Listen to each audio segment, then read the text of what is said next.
Olá, gente, tudo bem? Então, dando continuidade às nossas aulas, agora a gente vai conhecer um pouco sobre as ligações interatômicas, a geometria e a polaridade molecular.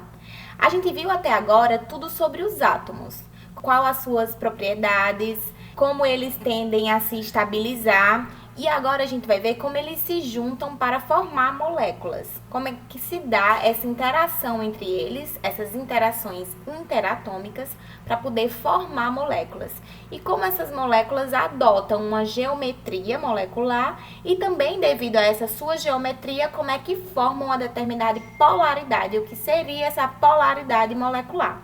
Então, para a gente lembrar, para poder a gente iniciar esse assunto, eu vou relembrar um tema que a gente viu em sala de aula, que é a regra do octeto. Então, quando a gente tem um átomo, pegando um átomo em si, a gente viu que ele tende a se estabilizar quando ele possui 8 elétrons na sua camada de valência. Que seria a camada de valência, aquela camada mais externa de cada um desses átomos. Então, esses átomos possuem várias camadas, dependendo de qual átomo a gente está falando, e a camada mais externa é a camada de valência. Então, nessa camada de valência, ela tende a se estabilizar na maioria dos átomos da tabela periódica com 8 elétrons na sua camada. Então, o que diz essa regra do octeto? Que os átomos tendem a se combinar de modo a ter cada um 8 elétrons na sua camada de valência, ficando com a mesma configuração eletrônica de um gás nobre.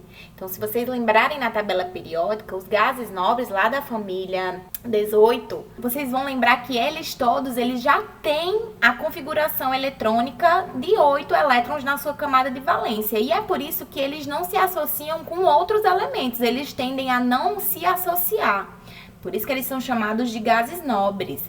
E se vocês lembrarem naquela aula sobre propriedades periódicas, algumas propriedades os gases nobres eles não são incluídos, como por exemplo a eletronegatividade, que é a tendência em você puxar um elétron para si, a tendência em receber elétrons, em puxar, na verdade, puxar esses elétrons para si. Então, os gases nobres, por eles já estarem estáveis, por eles já possuírem 8 elétrons na sua camada de valência, eles não se associam, eles não têm essa tendência, eles já estão de boa. Vamos tentar falar um pouco mais disso para ver se vocês lembram e entendem. Então, o cloro, que tem 17 prótons e se em estado fundamental, ele também tem 17 elétrons, a sua configuração eletrônica seria a seguinte: 1s2, 2s2, 2p6, 3s2, 3p5, totalizando 17 elétrons.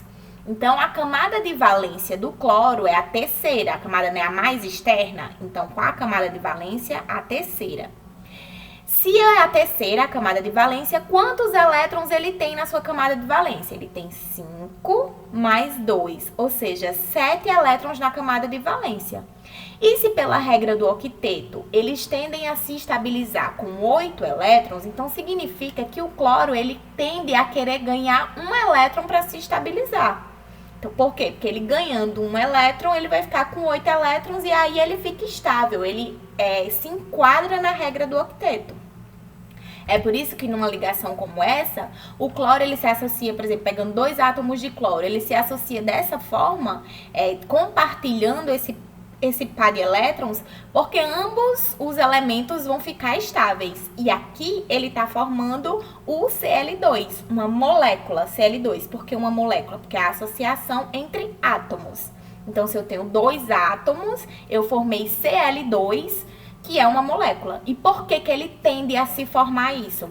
Para tentar se estabilizar. Então, todos os átomos, ele tendem a formar moléculas, eles tendem a se associar para que eles fiquem estáveis, para tentar se estabilizar. E uma das explicações disso é exatamente a regra do octeto, que devido ao, por exemplo, o cloro, que tem 7 elétrons, ele vai querer se associar a mais um para ficar estável. E nesse caso aqui, ambos ficaram estáveis, formando essa molécula de Cl2. Alguns elementos da tabela periódica, eles não respeitam essa regra do octeto, eles são exceção, como por exemplo o hidrogênio. O hidrogênio, ele só tem um elétron na camada de valência, então a sua configuração eletrônica é 1s1. A sua camada de valência é a primeira, porque ele só tem esse elétron, e ele tem um elétron na camada de valência. Então, ele foge à regra do octeto, porque no caso do hidrogênio, ele se estabiliza quando ele tem apenas 2 elétrons. Então, com 2 elétrons, ele já se estabiliza, e não com 8, como os outros, devido exatamente à quantidade de elétrons que ele tem. Então, tem algumas exceções a essa regra do octeto, como, por exemplo, o hidrogênio, mas a maioria dos elementos da tabela periódica, eles respeitam essa regra do octeto. Aí, no caso do hidrogênio, por exemplo, ele se estabiliza com 2, né? Então, aqui eu tenho o oxigênio. O oxigênio, ele tem 6 elétrons na sua camada de valência, então, ele vai precisar para se equilibrar, né? Para ficar estável, de mais 2, já que ele tem 6. Então, aqui está representado, ó, 1, 2, 3, 4, 5, 6. Então, ele está compartilhando com o único elétron do hidrogênio, formando 8 para ele. Se ele tinha 6, se ligou a mais 2 hidrogênio, já que o hidrogênio só precisa de mais 1, formando uma molécula de água. Por isso que os átomos tendem a formar molécula, que é exatamente para se estabilizar. E pensando nisso, pensando nessa capacidade desses átomos que eles têm em compartilhar esses elétrons, nós podemos dividir os átomos em 2 grandes grupos, que são os metais e os ametais. O que seriam isso? Os átomos que estão presentes no grupo dos metais são aqueles que possuem menos de 4 elétrons na sua camada de valência. E se eles têm menos de 4 elétrons, eles tendem a doar os seus elétrons. Por quê? Porque eles preferem, como eles têm menos, eles preferem doar, para poder, doando esses elétrons, ele ficar na camada anterior. Perdendo a camada de valência, volta para a camada anterior. E a sua camada anterior, ela já vai ter os 8 elétrons. Já foi preenchido. Se vocês lembrarem de distribuição eletrônica, a gente vai preenchendo enquanto dá.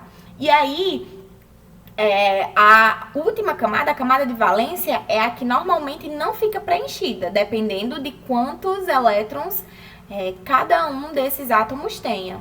Então, quando eles são classificados como metais, quando eles têm menos de 4 elétrons na sua camada de valência. E se eles têm menos de 4, eles tendem a doar esses elétrons para poder se estabilizar na camada anterior. E os ametais, eles possuem mais de 4 elétrons na camada de valência. Então, se eles têm mais de 4 elétrons, é mais fácil para eles ganhar elétrons para se estabilizar com os 8, tá?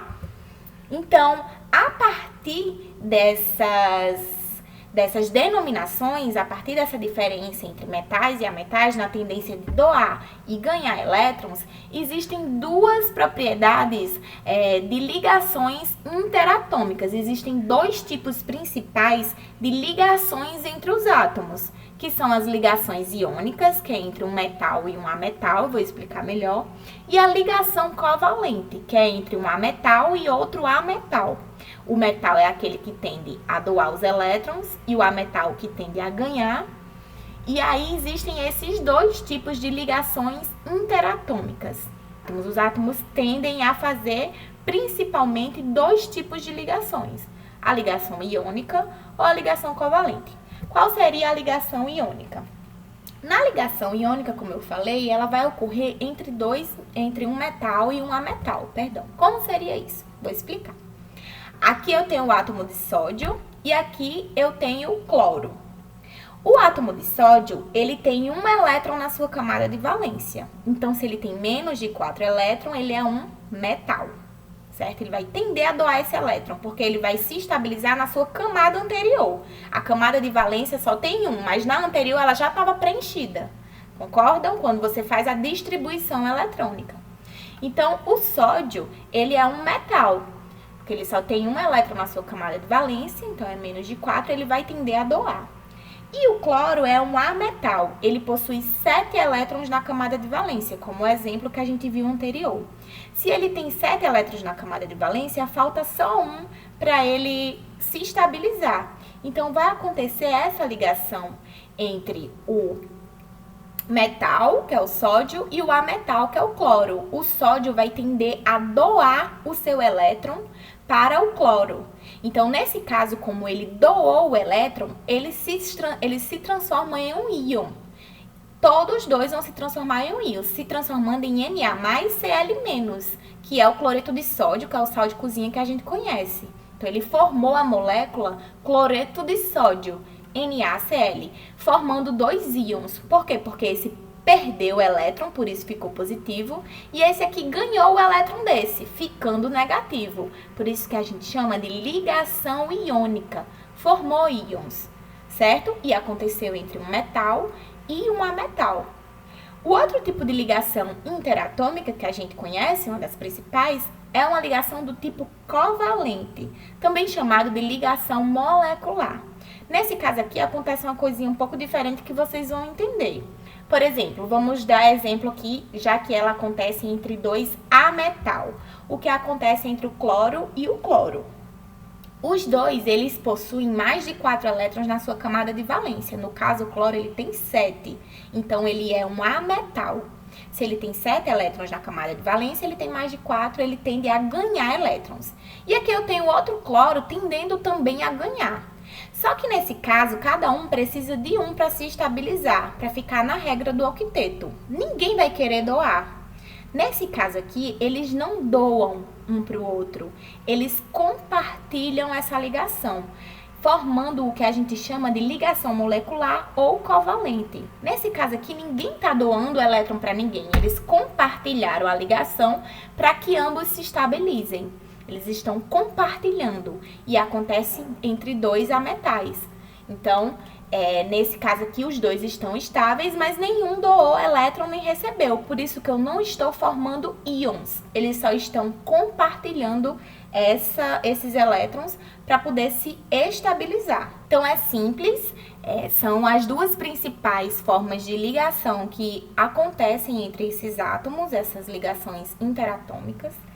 E são essas ligações que vão formar as moléculas que a gente conhece. Essas ligações, elas se dão exatamente para que esses átomos, eles consigam se estabilizar. Então, na natureza, os átomos, eles tendem a se associar. Eles, na sua forma normal, na sua forma natural, eles não vão ficar isolados, e sim vão se associar. A gente estudou até agora os átomos isolados, cada um desses átomos, para poder entender a sua geometria molecular, como é que são suas propriedades. E a partir daí, a gente agora vai juntar esses átomos para formar as moléculas. E como que acontecem essas ligações entre átomos, essas ligações interatômicas para formar essas moléculas? Mais na frente, a gente vai ver já ligações intermoleculares, ou seja, entre uma molécula já formada e outra. Só que isso aí mais na frente. Agora que a gente conheceu um pouco sobre essas ligações interatômicas entre os átomos para formar moléculas, nós vamos ver que depois dessas ligações, essas moléculas elas adotam geometrias moleculares diferentes. Então, quando os átomos se associam para formar moléculas, eles vão adotar uma geometria molecular. O que seria isso, Maria? Vamos ter comigo aqui. Vai depender essa geometria que ela vai adotar, que os átomos vão se juntar para formar a molécula, essa geometria, ela vai depender de quantos átomos a gente está falando. E aí vocês vão entender por que se forma essa geometria. Exatamente pela presença de quantos elétrons eu vou ter na minha camada de valência e quais essas ligações que eu estou fazendo. Mas vamos começar da forma mais simples, o que acontece com moléculas que têm apenas 2 átomos, como por exemplo o H2, certo? Então eu tenho uma molécula que tem apenas 2 átomos. Então aqui não tem para onde correr. Se eu tenho só 2 átomos, essa minha geometria ela vai ser linear e vai formar um ângulo de 180 graus. Por quê? Porque eu só tenho 2 átomos, são 2 hidrogênios. E eles são 2 átomos iguais, não importa. Então, eles não tem para onde correr. Ela vai formar uma linha. Quando ele se junta esse átomo com esse, vai formar uma linha e um ângulo de 180 graus. Um outro exemplo agora com moléculas diferentes, né? Um átomo de hidrogênio e um cloro, formando o HCl. Também vai ser linear. Não tem para onde correr, são apenas 2 moléculas, mesmo que iguais ou diferentes, ela vai formar uma geometria linear e um ângulo de 180 graus. Agora, quando a gente está falando de moléculas com 3 átomos, isso vai modificar um pouco. No caso do CO2, essa geometria também vai ser linear. Por quê? O carbono, ele possui 4 elétrons na sua camada de valência. E o oxigênio, como a gente viu, ele tem 6 elétrons na camada de valência. Então, ele precisa de mais 2 para ficar com 8. Precisa de mais 2. E o carbono, que tem 4, precisa de 4. No caso, como ele está se ligando a duas moléculas iguais, no caso aqui, o oxigênio, o carbono, se ligou a 2 moléculas iguais. Então, ele aqui estabilizou. Não tem nenhum elétron aqui sobrando para modificar essa geometria. Ele fez com todas as suas ligações possíveis. O carbono, ele não tem 4 elétrons na camada de valência? 1, 2, 3, 4. Ok? Então, ele ficou estável. Não tem mais nenhum elétron aqui sobrando para poder modificar essa estrutura, formando a geometria linear. Porém, se a gente observar aqui no caso da água, que também tem 3 átomos, 1 oxigênio e 2 hidrogênio, isso aí vai mudar um pouco. Por quê? Porque o oxigênio, ele possui 6 elétrons na sua camada de valência, tá? Então, tem 1, 2, 3, 4, 5, 6. 2 estão se associando com o hidrogênio, mas tem 4 que não estão se associando a ninguém. Esses 4 que não estão se associando a ninguém, esses 4 elétrons que não estão em ligação, que não estão participando da ligação da molécula, esses elétrons, eles vão criar uma nuvem eletrônica, que a gente chama de polo. Por quê? Porque aqui, os elétrons que estão aqui, ele não possui 1, 2, 3, 4, 5, 6. Todos os elétrons, eles possuem carga negativa. E cargas iguais, elas se repelem.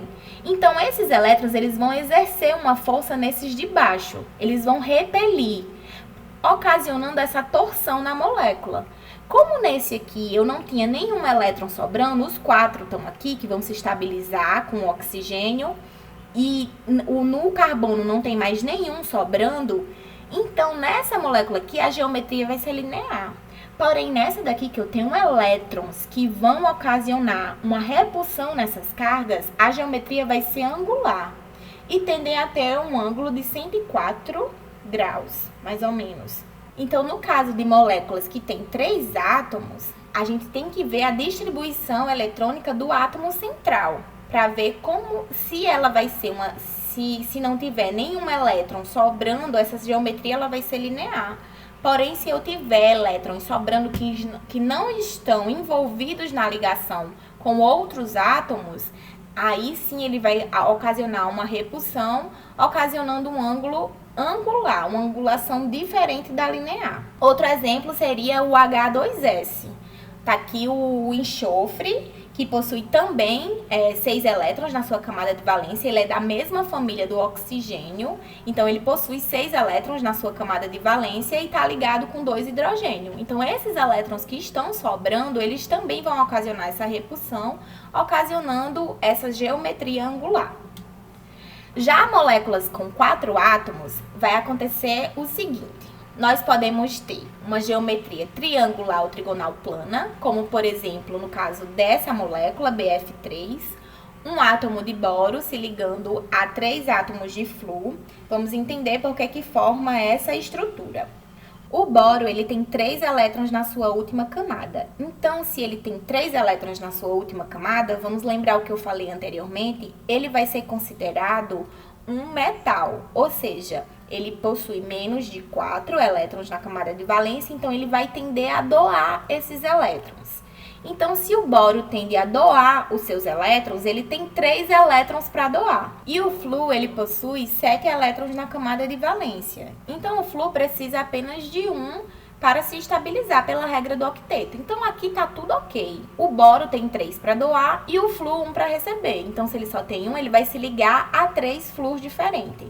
Então, não sobrou nenhum elétron aqui sem participar das ligações, porque na última camada do boro eu só tinha 3 elétrons e tá todos 3 em ligação. Se tá todos 3 em ligação, ele vai formar essa estrutura, a estrutura triangular ou trigonal plana, certo? Formando um triângulo no espaço. Porém, outro exemplo de uma molécula com 4 átomos mas que fica elétrons sem estar envolvidos na sua ligação, nós vamos ter outra estrutura que formando outro tipo de geometria molecular, que é a piramidal. Por que que acontece isso? Nesse caso aqui, da molécula de amônia, NH3, o nitrogênio que está no meio, ele possui 5 elétrons na sua camada de valência. Então, e o hidrogênio, ele tem só um. Então, ele tende a se estabilizar com 2, né? Então, ele se liga a 3 hidrogênio, mas ainda sobra 2 elétrons livres aqui. Então, esses 2 elétrons, eles vão exercer uma força de repulsão nesses outros que estão na ligação, diferenciando essa estrutura. Então, como tá diferente, como tem esses elétrons que vai ocasionar essa repulsão, a estrutura ela vai ficar um pouco diferente dessa aqui. Em vez de ser uma geometria triangular, essa daqui ela vai ser piramidal, tipo formando uma pirâmide, exatamente porque eu vou ter uma força de repulsão nesses elétrons que não estão envolvidos em uma ligação. Então, dependendo se a minha molécula central, se o meu átomo central, perdão, ele tem elétrons que na sua camada de valência que não estão envolvidos na ligação com outros átomos, ela vai modificar a geometria molecular dessas estruturas que estão sendo formadas. E o nosso último caso, que são moléculas com 5 átomos, nós podemos ter a estrutura apenas tetraédrica, como por exemplo, essa molécula aqui, CH4, porque o carbono está ligado com 4 hidrogênio. A única estrutura que pode formar quando você tem 5 átomos é uma geometria tetraédrica. E por que não um quadrado? Porque os átomos eles se dispõem de forma tridimensional no espaço. Então, o espaço, a gente tem que imaginar o que a gente está vendo no espaço. Ela é uma molécula tridimensional. Então, ela forma, no caso das moléculas que possuem 5 átomos, uma geometria tetraédrica. Vamos tentar resumir tudo o que a gente viu aqui, que apesar de parecer complicado, não é muita coisa. Então, nós temos as moléculas que possuem 2 átomos, que só pode ser linear, a geometria.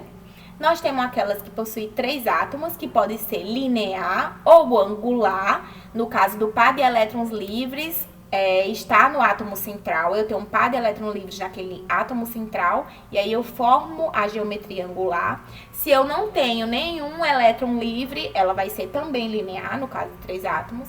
Se eu tiver 4 átomos, e eu não tenho nenhum átomo, no átomo central eu não tenho nenhum elétron livre, ela vai ser trigonal plana, e se ela tem elétrons livres, ela vai ser piramidal, no caso do par de elétrons livres do átomo central. E se eu tenho 5 átomos, ela só pode ser tetraédrica. Então, assim, isso é complicado, mas por que que isso é importante? É muito importante, porque é a partir da geometria molecular que a gente vai aprender a próxima propriedade dessas moléculas, que é exatamente a polaridade. Porque essas moléculas, elas tendem a se associar devido à sua geometria, tá? E também a polaridade que elas possuem. Então, quando a gente vê lá na frente as ligações intermoleculares, ou seja, agora entre moléculas, a gente vai precisar lembrar desses conceitos que a gente viu agora. Então, vamos passar para frente. Vamos conhecer agora o que seria essa polaridade molecular. Primeiro eu vou dar um conceito, vocês vão se assustar um pouquinho, mas não fiquem com medo que vocês vão entender com certeza. A gente mede a polaridade eletrônica, a polaridade de uma molécula, através desse vetor resultante, que é essa letrinha aqui que a gente chama de μ, certo? Que a gente chama de momento dipolo. O que seria isso? Meu Deus, Ana Lídia, calma, vou explicar e vocês vão entender. Então, essa letrinha aqui é o que a gente chama de vetor resultante, e ele se refere à tendência de cada molécula puxar os elétrons para o seu lado. Agora a gente está começando a utilizar aquelas propriedades atômicas que a gente viu. Se vocês não lembram, volte àquela aula sobre propriedades atômicas que tem eletronegatividade, eletroafinidade. Então, essas propriedades atômicas é o que resultam quando a molécula se associa. Essas propriedades, elas vão interferir nisso. Então, aquelas moléculas que possuem uma eletronegatividade maior, elas vão tender a puxar os elétrons mais para si, aumentando esse vetor. Então, é esse vetor aqui que a gente mede. Só que calma, não vai ter cálculo. É só uma letrinha que vocês vão entender, que eu quero que vocês saibam o que é que ela significa e o que é que ela está falando. Então, é a tendência de você puxar esses elétrons, tá? Então, quando a molécula ela tem esse vetor resultante é zero, a gente diz que ela é apolar, ou seja, ela não forma polo, certo? De elétrons, ela é apolar. Todo A antes de uma palavra, ele significa uma negação, certo? Então, ela não forma polo. Apolar, se o resultante desse vetor, ele for igual a zero. Calma, vocês vão entender isso mais na frente, mas só guarda essa informação. Se o vetor resultante for diferente de zero, ou maior ou menor, não importa, diferente de zero, a molécula é polar, ela forma polos. Vocês vão entender melhor isso, calma. Vamos pegar o seguinte exemplo de uma molécula com dois átomos. Por exemplo, o H2. Então, eu tenho aqui o H com o outro H. Dois hidrogênios compartilhando seus elétrons, ficando com dois elétrons na última camada, né? Ele não só tem um, ele só tem um elétron, então a sua configuração eletrônica é 1s1. Ele tem um elétron na camada de valência. Então, esse elétron da camada de valência vai se associar com outro elétron aqui, certo? Formando o H2 para ambos se estabilizarem. Então, os dois estão compartilhando, isso aqui significa uma ligação covalente. Eles não formaram íons, eles só estão compartilhando seus elétrons. Que nem eu falei anteriormente, certo? É um tipo de ligação covalente e não iônica, tá? Então, por que covalente? Eles estão compartilhando o elétron. Compartilhando esses elétrons, ambos ficam com dois. Estamos compartilhando os dois. Igual aqui no cloro. Duas moléculas iguais compartilhando esses elétrons. No caso do cloro, eles têm 7 elétrons na camada de valência e estão compartilhando para ficar com 8 cada um. Tá, Ana Lídia, mas o que é que tem a ver isso com aquele vetor resultante que você falou? Vocês concordam comigo que esse hidrogênio, ele tá puxando esse elétron, né? Eles não estão compartilhando o elétron? Esse átomo aqui tende a puxar para o seu lado, tá puxando os elétrons para o seu lado, ok? Ele está exercendo uma força puxando os elétrons, por quê? Porque ele quer se estabilizar. Mas esse outro que é igual a ele, também está puxando. Então, um está exercendo uma força para cá, puxando esses elétrons mais para o seu lado, e o outro está puxando para lá, também exercendo a mesma força. E essas forças são iguais, porque a gente está falando do mesmo elemento, do mesmo átomo. Então, se é igual, elas vão se anular. E no caso, se elas se anularam, ela é igual a zero. Então, tá aqui, ó. O vetor resultante é exatamente só essa letrinha que eu quero que vocês saibam. Ela é igual a zero. E se ela for igual a zero, ela é apolar. Ela não forma polo. É apolar. Então, essa força veio pra cá, essa pra cá. Como é a mesma força, elas se anularam. Forças opostas iguais se anulam. É igual a zero. Então, se eu tenho o meu momento dipolo igual a zero, eu estou falando de uma molécula apolar. Então, a molécula H2, ela é apolar. Por quê? Porque ela não forma polos. Da mesma forma, vai acontecer com cloro. Ambos vão puxar, já que são iguais, é a mesma força, uma molécula apolar. Agora, vamos ver outro exemplo. No caso de dois átomos, só que agora dois átomos diferentes. Aí a história vai mudar um pouquinho. E aí vocês vão entender o que eu tô querendo falar. O cloro, ele é mais eletronegativo. Se vocês têm dúvidas sobre propriedades periódicas, já tem uma aula disponível para vocês no YouTube sobre propriedades periódicas. Então, é só voltar lá na aula e assistir todinha, tá? Senão a gente vai perder muito tempo voltando para uma coisa que a gente já abordou. Então, o cloro, ele é mais eletronegativo. Se ele é mais eletronegativo, ele tende a ter mais força, a conseguir puxar mais os elétrons para si. Então, ele vai exercer uma força grandona. Já o hidrogênio, ele exerce também uma força, que é puxar, só que a força dele é um pouquinho menor. Então, isso aqui vai ser diferente de zero. Por quê? Porque a força do cloro é maior. Então, vai tender a puxar mais.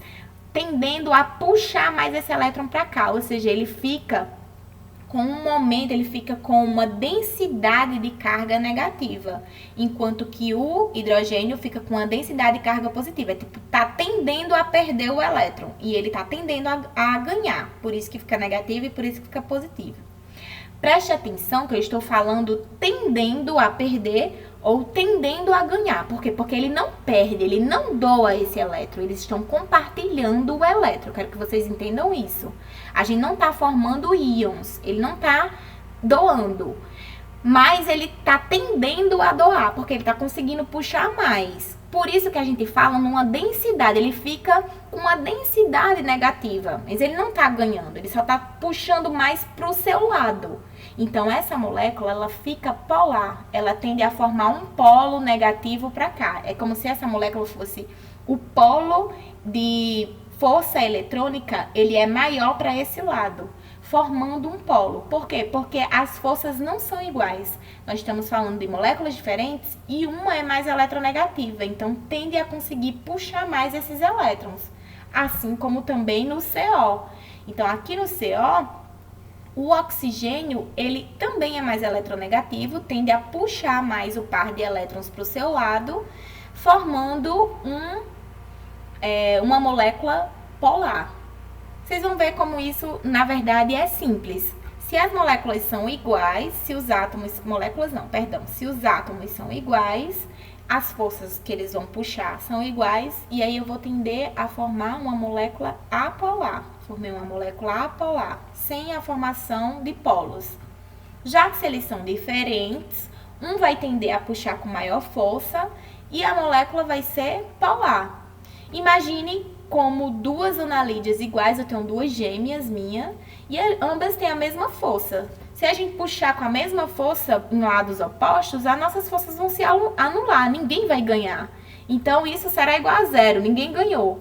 Mas, porém, se eu tenho uma analídea e um Hooke aqui, o Hooke ele tem mais força, então ele vai puxar mais para o seu lado, ele vai tender a pegar os elétrons um pouco mais para si. É como se tivesse mais para cá os elétrons, formando essa polaridade. Então, é uma molécula que possui um polo.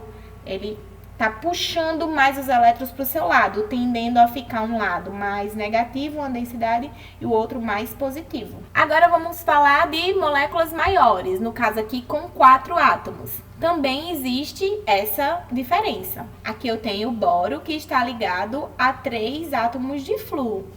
Então, os 3 átomos de flúor, eles estão exercendo a mesma força, não são moléculas iguais? Concordam comigo? É como se eu tivesse 3 analídeas gêmeas com a mesma força. Então, se eles possuem a mesma força, eles irão puxar para os lados iguais. E as forças iguais em lados opostos, elas vão se anular. Então, esse vetor resultante, ele será igual a zero. E a molécula apolar. Porém, se eu também tenho 4 átomos, mas uma molécula é diferente, um átomo é diferente, por exemplo, aqui nessa molécula BF2Cl, eu tenho um boro ligado a 2 moléculas de flúor e um de cloro. Então, nesse caso aqui, o cloro é uma molécula diferente, então essas forças resultantes serão diferentes. Os flúors irão puxar mais para cá do que o do cloro, então a molécula ela será polar.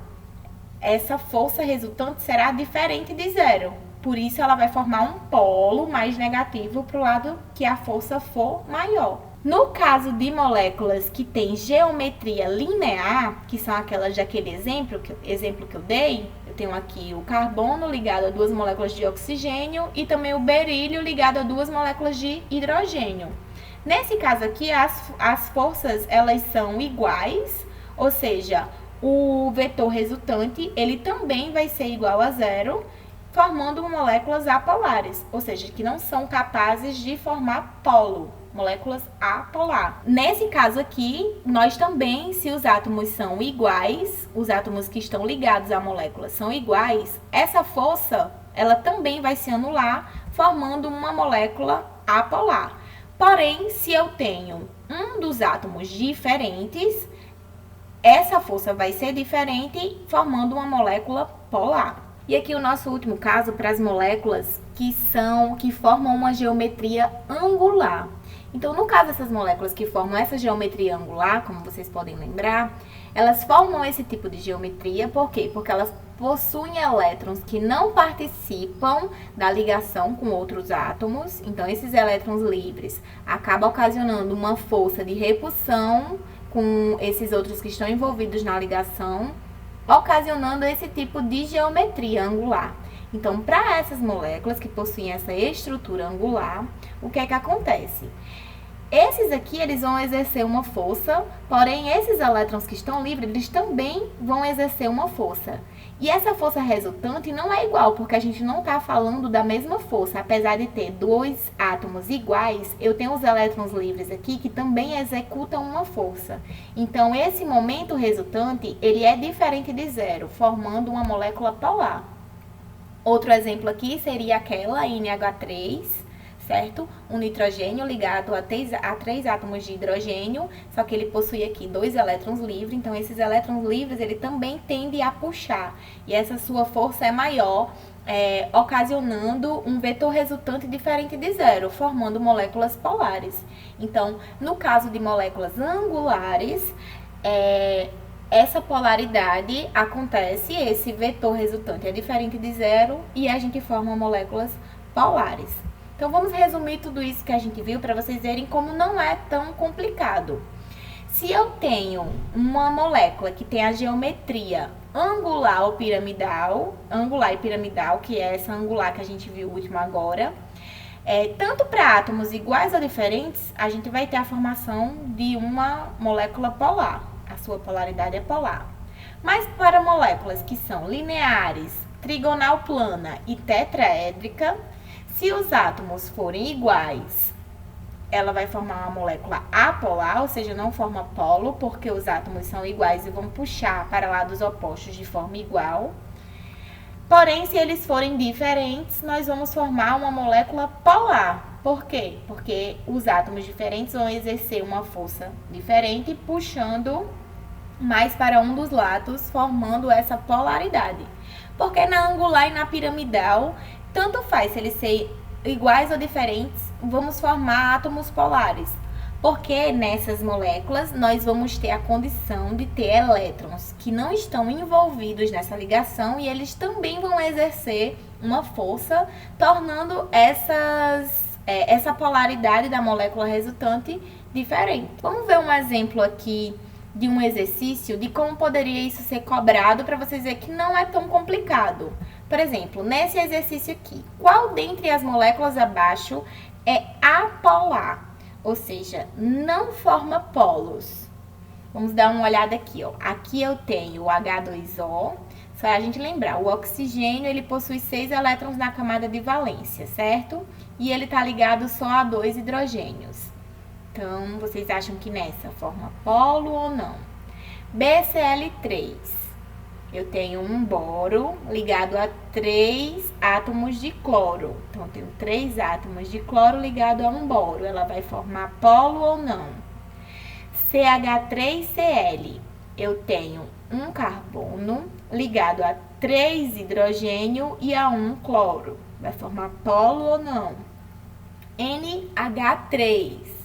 Eu tenho o nitrogênio ligado a 3 hidrogênios, ela vai formar polo ou não? Vamos relembrar o que a gente viu, tentando resolver esse exercício. Então, aqui na primeira, na água, eu tenho H2O. Eu tenho o oxigênio ligado a 2 hidrogênios. Só que o oxigênio, ele fica com 2 elétrons, com 4 elétrons livres aqui. Eu acho que vocês vão lembrar. Por quê? Porque na sua camada de valência eu tenho 6 elétrons. Então, 4 elétrons com mais 2 aqui.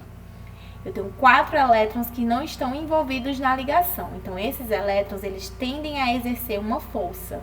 E essa força, ela é diferente da que os hidrogênios puxam. Ela é uma molécula que tem uma geometria angular. Então, se ela tem a geometria angular, tanto para átomos iguais ou diferentes, como a gente viu naquele último quadro que eu mostrei agora, ela vai formar uma molécula polar, ou seja, ela vai formar polo. Por quê? Porque o seu vetor resultante, ele é diferente de zero.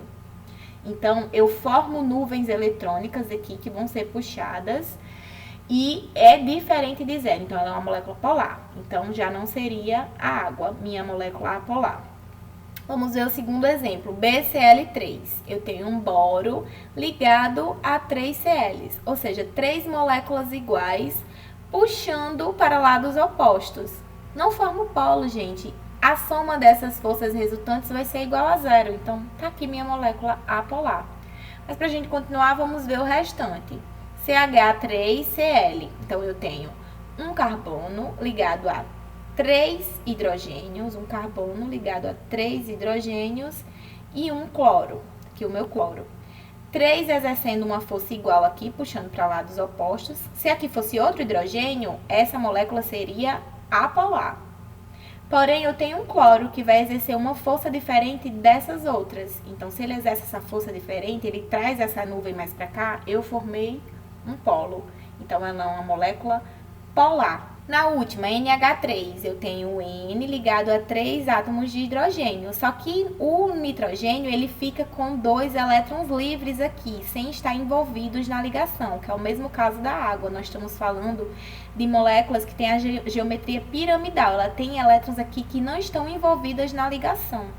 Então, nesse caso aqui, essa força vai ser diferente, formando polo, sendo uma molécula polar. Por quê? Porque o seu vetor resultante, ele vai ser diferente de zero. Então, a única molécula apolar aqui seria a letra B, de BCl3. Então, vamos ver esse segundo exemplo aqui. Analise a geometria das moléculas representadas a seguir e classifique as afirmações como verdadeiras ou falsas.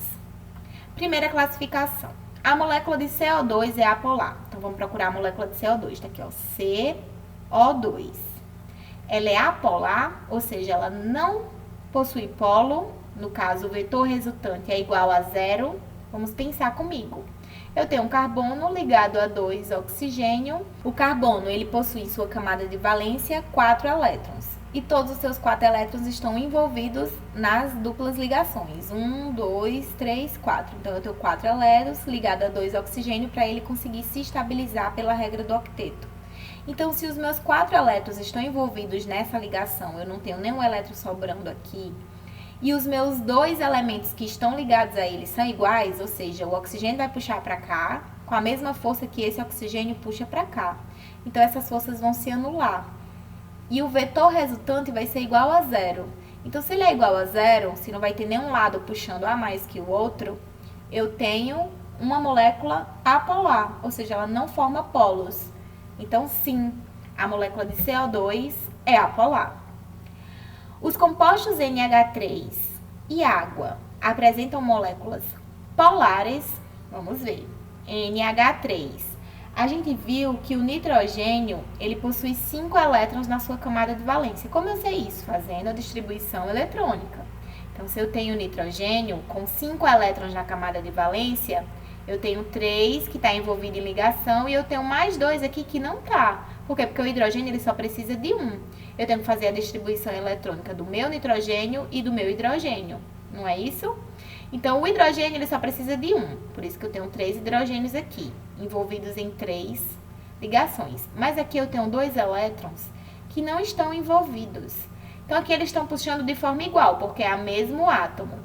Porém, eu tenho 2 elétrons aqui que vão exercer uma força contrária. Eles vão puxar, eles têm um vetor diferente aqui. Então, se esse vetor é diferente, essa força é diferente dessa aqui, porque são moléculas diferentes, eu estou falando de elétrons aqui e os átomos aqui, puxando. Então, se eu tenho essa diferença, essa molécula, ela vai ter um vetor resultante diferente de zero. Não vai ser igual a zero, elas não vão se anular. A força, ela vai tender mais para um dos lados. Então, se ela é diferente de zero, eu já tenho uma molécula polar. Ela forma um polo em algum desses lados. Porque o polo é formado para aquele elemento que consegue puxar com mais força. Então, essa aqui é polar. Ok, vamos ver a água.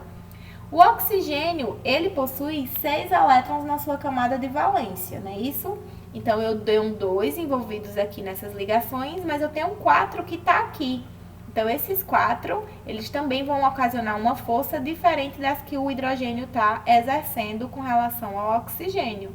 Então, ele também vai ter um vetor resultante diferente de zero. Então, se eu tenho um vetor resultante diferente de zero, essas duas moléculas elas são polares. Então, sim, a minha afirmativa 2 é verdadeira. Vamos para a terceira. A molécula do composto CO2 é apolar, pois o vetor momento dipolar resultante é igual a zero. Sim, a gente já viu isso, que CO2 é apolar. Por quê? Porque o vetor é igual a zero. Então, essa é verdadeira, não precisa a gente nem discutir muito. A gente já viu na primeira sentença que ela é verdadeira. A quarta aqui, a molécula de água é polar, pois é angular e o átomo de oxigênio é mais eletronegativo que o de hidrogênio. Sim, ela é polar, a gente já viu aqui também que ela é polar, né? Por quê? Porque ela possui uns elétrons aqui diferentes e o oxigênio ele é mais eletronegativo do que o hidrogênio. Então, sim, essa sentença também é verdadeira. Última sentença. A molécula de NH3 é apolar, pois apresenta ligações simples iguais. Ela tem ligações simples iguais, mas ela não é apolar porque ela tem elétrons que não estão envolvidos em ligações aqui. Então, se ela tem elétrons que não estão envolvidos em ligações, essa molécula ela não é apolar, ela é polar. Sentença falsa. Então, era isso, meus amores. Fiquem com Deus e bons estudos.